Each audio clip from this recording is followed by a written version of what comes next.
இவ்வளவு உயர்வாக இருக்கக்கூடிய இந்த கர்மால எல்லாம் பலாயிரக்கணக்கான பட்டுப்பூச்சி புழுக்களுடைய ஜீவனை எடுத்துட்டு உற்பத்தி ஆகக்கூடிய அந்த பட்டுப்புடவை உபயோகப்படுத்தலாமா? தர்மசாஸ்திரத்தினுடைய நோக்கம். தர்மசாஸ்திரம் பட்டுப்புடவை உபயோகப்படுத்தாதே சொல்லாது, உபயோகப்படுத்து சொல்லும். ககம் சம்பாசௌமம் அந்யத்வா சுக்லம் யதா சக்திவா அப்படின்னு நேரடியாக வேதத்தை சௌமத்தை கொடுங்கிறத. அது மட்டும் இல்லை, இவர் இப்படி பேசுகிறார். இவருடைய சின்ன வயசில் இவர் பண்ணின கல்யாணங்கள்ல எல்லாம் போகிறது பட்டு இல்லை சொன்னதுக்காகவே கல்யாணம் நிற்கும். ரிதுசாந்திக்கு பட்டு இல்லை கிடையாது சொல்லும். வெறும் பேட்டியை கொடுத்தார பட்டு புடவை சொல்லும். அதனால பட்டு தான் கொடுத்தாகணும், பட்டை கட்டிக்கவும் சொல்லும். பட்டு புடவை பட்டு வேஷ்டிங்கிற சப்தத்தோடு வருமே தவிர அதெல்லாம் போகாது. புரிஞ்சு இல்லையோ?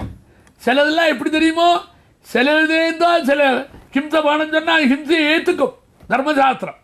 இவன் என்ன சொன்னா, இவர் சொல்கிறதுக்கு காரணம் சொல்கிறேன் நான். பட்டுப்புடவை பட்டு நூல் கழிக்கிறதுனால ஹிம்சை ஆறுதுங்கிற எண்ணத்தில் வரலை. பணம் இல்லாதவனும் பட்டுப்புடவைக்கு ஓடுறான். அவனை தடுத்து நிற்கிறதுக்கு இதை பண்ணிட்டே தவிர பட்டை நமக்கு கொடுக்கப்படாது கிடையாது. பட்டு பயன்படுத்துகிறோம். ஷீரோதக பட்டுன்னே பேர், விளையேறு பட்டு. அது பட்டு. ஆனால் பட்டு தான் எல்லா இடத்துக்கும் உபயோகப்படுத்துகிறோம். அதெல்லாம் தாராளமாக பண்ணலாம். அந்த பட்டுப்பூச்சி போகிறதுங்கிற ஹிம்சையெல்லாம் பார்த்துட்டு இருக்கக்கூடாது. இவர் சொல்கிறாரே, தர்மசாஸ்திரம் சொல்லும் சில இடத்துல சில ஹிம்சை இருக்க, அது அனிவாரியம். ஹிம்சை இல்லாத கிடைக்காது, அதை ஒத்துக்க வைக்கும். அந்த ஹிம்சை நாம் வாங்கிக்கணும்னு சொல்லும். அப்படி சில இடம் உண்டு, அது நம்மாலே முடியும். இந்த பாரு, தேன் எடுத்துட்டு வரான். தேன் அடைய நிறைய தேனீ செத்து போச்சு அதுலேயே. அதுக்காக தேன் செத்து போகிறது தேனீக்கள். அதனால் தேனே பயன்படுத்த வேண்டாம்னு சொல்ல முடியாது. செத்து தான் போகும், அது அப்படி தான் வரும், வேறு வழி இல்லை. அதனால் பட்டு நூல் புழு செத்து தான் போகும், அப்படி தான் வழி, அது வழி இல்லை. அதனால் நம்ம ஏற்றுக்கலாம். சாஸ்திரத்தினுடைய கண்ணோட்டமும் விவரணமும் பார்த்தா ஆச்சரியமாக இருக்கும். அக்னியில் ஹோமம் பண்ணுறதுக்கு சபித்த போடுவன், அரசு சபித்து. அரசு சபித்து எப்படி உண்டாச்சு தெரியுமோ? பறவை அந்த அரச பழத்தை சாப்பிட்டு அது உள்ளே போய் அது அதனுடைய எச்சம் விட்டு அந்த எச்சத்திலேயே அது வந்தது. இந்த அரச மரமே எத்தனை கோவிலில் பாருங்கோ அரச மரம் இருக்கும். ஆறு விதைச்சா அதை சாப்பிட்டு இங்கே எச்சம் விட்டு கொடுத்து இங்கே வளர்ந்தது. எச்சத்திலேருந்து உற்பத்தியான ஒரு விருட்சத்தினுடைய கொடி. இதுவே ஒரு சின்ன குச்சியை எப்படி அக்னியில் போடலாம்? போடுங்கிறது தப்பில்லைங்கிறது. சங்குக்கு ஒரு அந்த சங்குக்குள்ளே ஏற்கனவே ஒரு ஜீவி இருந்தது, அதனுடைய எலும்பாக்குது. அதை தூக்கி பகவானுக்கு விடுறோம். அங்கே அசுத்தி நமக்கு இல்லை, சுத்தமாக வச்சுட்டுருக்கோம். வெஞ்சாமரம் வீசலாம். சாமரிங்கிற ஒரு மானுடைய வாலாக்கும் அது ரோமம், அந்த ரோமத்தில் வீசுறான். நம்ம ரோமே அசுத்தி, அந்த ரோமத்தை வீசுறான். ரெண்டு பக்கம் வீசுறான் வெஞ்சாமரம். அது அது அசுத்தி தான். அந்த அசுத்தியை பார்க்க முடியுமோ? முடியாது. முதல்ல பால் கறக்கிற போது அந்த கண்ணுக்குட்டியை விடணும் குடிக்கிறதுக்கு. அது அப்படியே சப்பி சப்பி சப்பி சப்பி அதனுடைய எச்சில் இருக்கும். அதை அப்புறம் இவன் கறக்கிறான். எச்சில் பால் தான் அபிஷேகம் பண்ணுறான். இஞ்சி எல்லாம் எச்சில் இல்லை, இதெல்லாம் அனிவாரியம், இதெல்லாம் ஏற்றுக்கலாம். அதுபோல் பட்டுப்பூ பொழிச்சா கூட அந்த பட்டுப்புடவை ஏற்றுக்கலாம் அப்படின்னு இருக்கு. அதுபோல தான் அது. புரியலையா?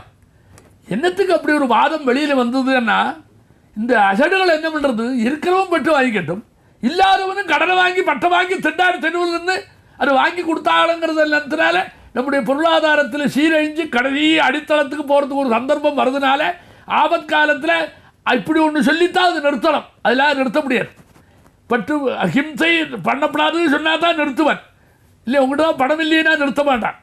அப்படி பண்ணால் தான் நிற்கும், ரெண்டாக நிற்காது. ஒரு உதாரணம் சொல்கிறேன் இதுக்கு. அதனால் ஹிம்சைன்னு சொல்கிறதுக்கு காரணம் அதுக்கு தான் வந்து தேவர, இந்த ஹிம்சைங்கிற காரணத்தினாலும் இல்லை, அங்கே வரலை. அந்த ஹிம்சை ஒத்துண்டு இருக்கு நமக்கு வேணும்னா. சிலதெல்லாம் ஹிம்சை பண்ணித்தான் சிலது கிடைக்கும்.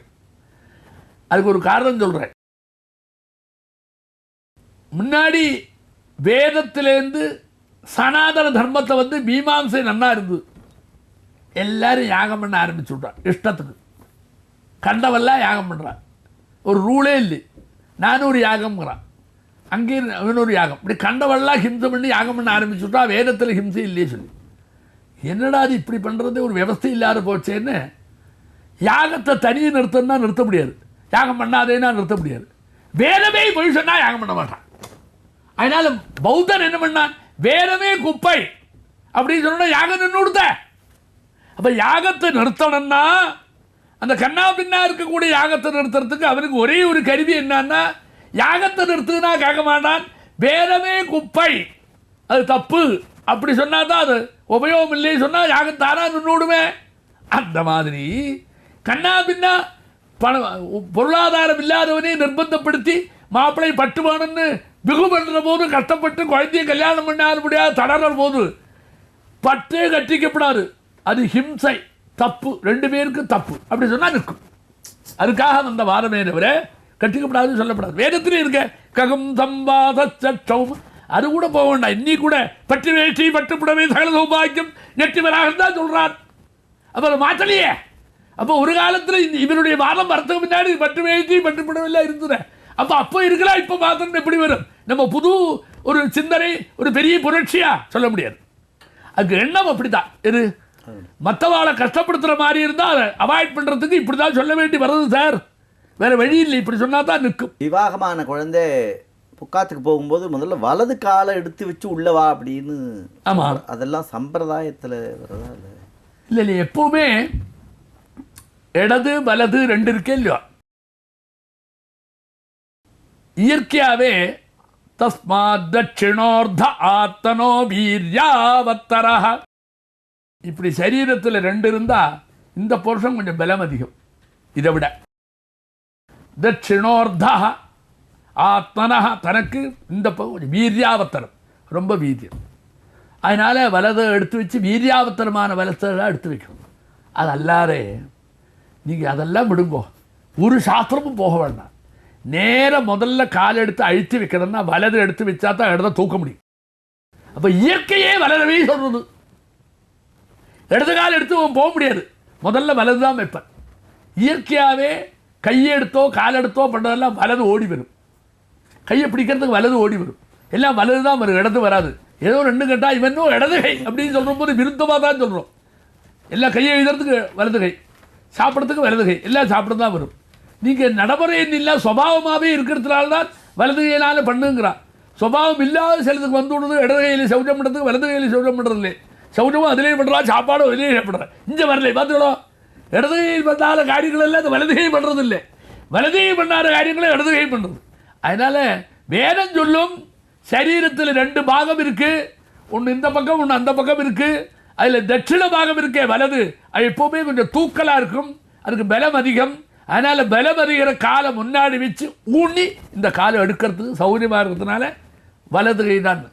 எப்போவுமே வலதுங்கிறதுக்கு பிரதட்சிணமாக வர்றதுனால வலதுக்கு சௌகரியம் உண்டு. அதனால சொல்லிருக்கா, அது சாஸ்திரமும் ஒத்துக்கிறது, சம்பிரதாயத்தில் வந்தது தான் அது.